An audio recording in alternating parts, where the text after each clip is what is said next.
On this episode of Daily IoT, we're talking about how to get inspiration for your projects. Hey everybody, welcome to another episode of Daily IoT. My name is Kevin, and let's get this out of the way really quick before we get into the episode. Random drawing from last episode, giveaway of the kit goes to Samir. So Samir, if you're watching, go ahead and send me an email, kevin@sidwar.com, with your address, and I will send you this particle core kit that I have. So thanks for all the comments that I got on last episode. People have, it was great. It was a great conversation we had in the comments about the Internet of Things and whether we have too many crappy products or what it means to make a product versus a maker product versus just a real commercialized product. So great conversation. I appreciate everybody who hopped into the comments and participated there.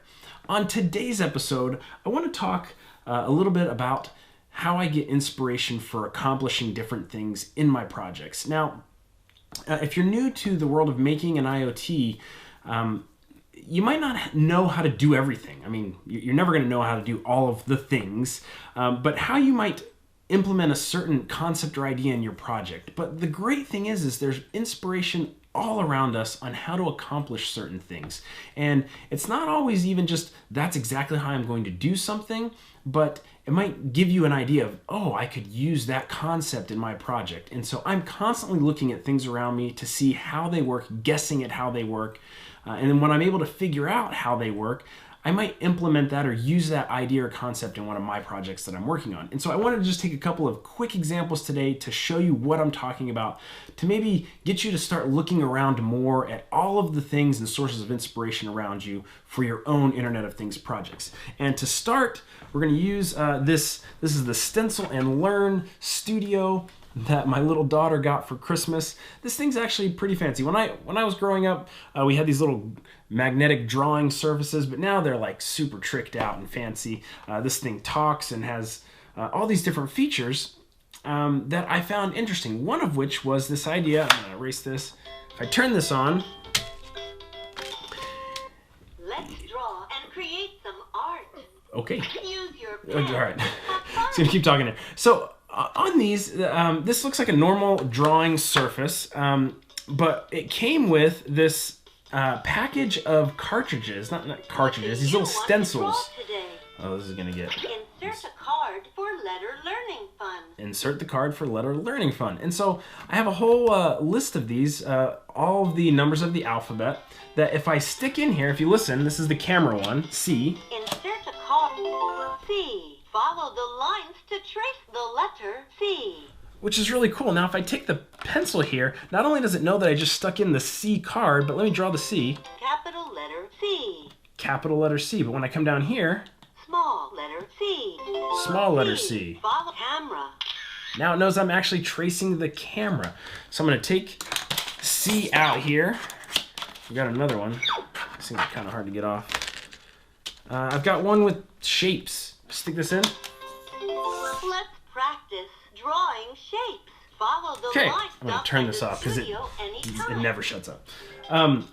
So anyway, what I thought interesting about this was as I was inserting these, I didn't realize, oh wow, that thing's pretty smart. It knows what card I'm sticking in. So how does it do that? When I looked at these, I noticed, you can see here, it's got holes on the top. Shapes has a different pattern of holes. And so if you've done anything with binary logic or binary counting, you understand that with what looks like 1, 2, 3, 4, 5 or 6 places, you can put hundreds of different cards that it can detect based on just a simple binary number system, which is pretty cool. And I realized right away that that's how it knows in theory. But then I thought, but how does it know, how does it read whether it's a hole or not a hole? And so I started thinking of all different ways that I could detect on a card like this, is there a hole or not a hole, and then I could determine which card's in. But then if you look up in here very carefully, you can see that all it is a series of switches. And so for this particular toy, it's just a bunch of switches that are either depressed or not depressed when you slide it in, whether there's a hole in a certain position or not.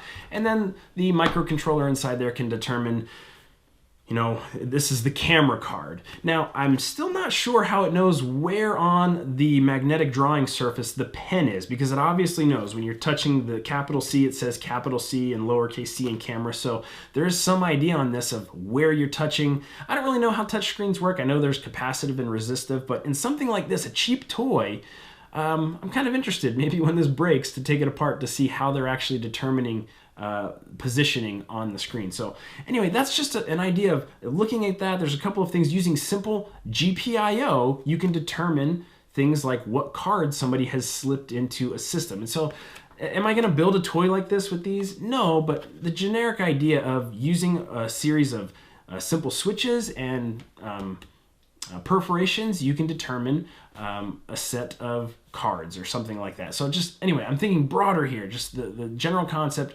very simple. Switches, general purpose IO, not complicated at all. Okay, let's move on to the next one. My other daughter, I have lots of daughters, got this Dash robot. Now, these things are pretty expensive. I think this is like $150 when all it really is a robot with 2 wheels, and then the head swivels and it's got some LEDs in it. Hardware-wise, this is not a lot, but they've built an amazing ecosystem around it for programming and things like that. But one of the things on here, one of the attachments that you can add to your Dash robot is a xylophone playing attachment. So you connect this thing to its head, and it's got a xylophone in front of it, and it can play the xylophone. Well, that's another idea of how you can use very simple maker items to accomplish something. Dash has a servo in his head or her head that spins these little white things here. You can put attachments on, 3D print attachments. There's actually things out there you can snap on, and then using that, a servo to turn the head this way, and then a servo to turn the xylophone, sort of the instrument attachment, you can turn it and play different notes on a xylophone, which I thought was a great idea, not just for making a robot, but as a project for my kids, if I wanted them to make something that plays the xylophone, which we have, not one that comes with our Dash robot, but just a generic one that we have lying in the living room, I could 3D print an attachment, attach it to the head here, or without the robot at all, with a couple of servos, create something that plays the xylophone. And so just simple things like that. Servos for turning heads, and GPIO switches for detecting cards inserted. And this goes beyond the realm of electronics and actual components like servos and switches and things like that. When I was printing up, where is it? I gotta find it. I can't find it. My case, my Internet of Things button case.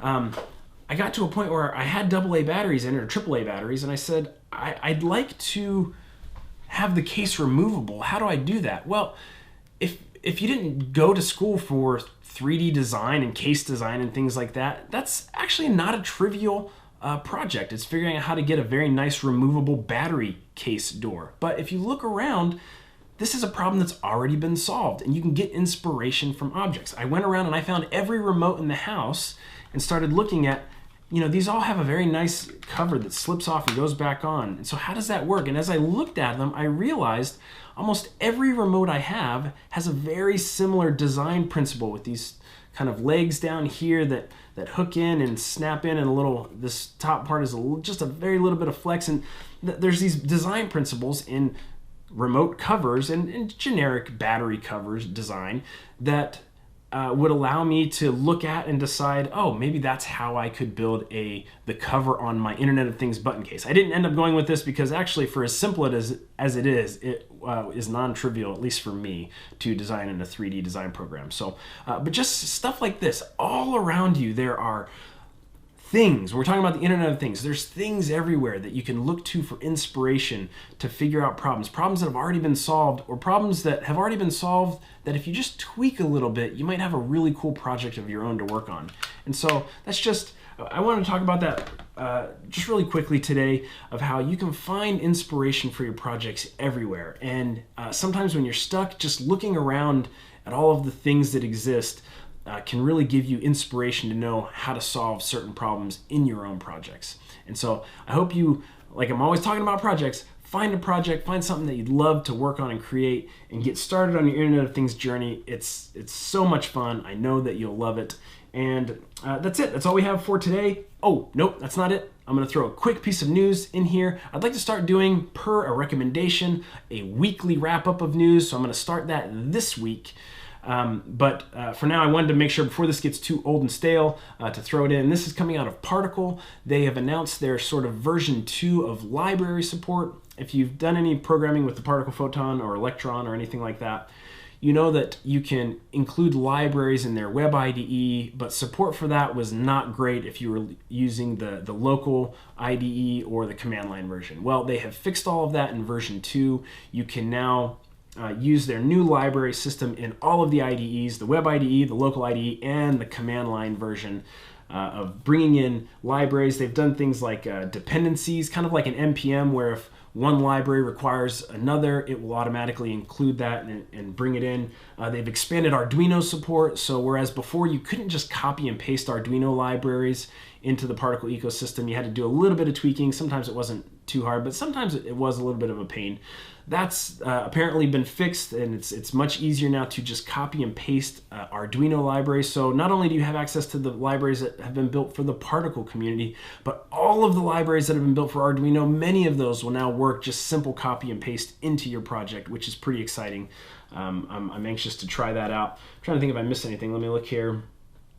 They've introduced this concept of verified libraries, where they have Particle libraries that they have built and support, and then the verified ones where somebody from their team has actually confirmed works on the different platforms like Particle, not Particle, Photon, Electron, things like that.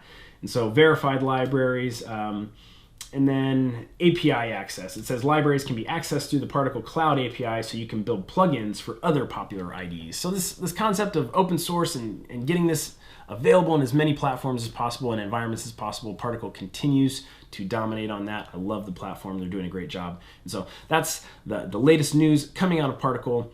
I will link it up in the description below so you can check that out. I appreciate everybody watching. I hope you'll join me. Like I said, this week I'm going to try to get news, sort of a weekly wrap up at the end of the week. I appreciate you watching Daily IoT, the show where together we're learning how to make the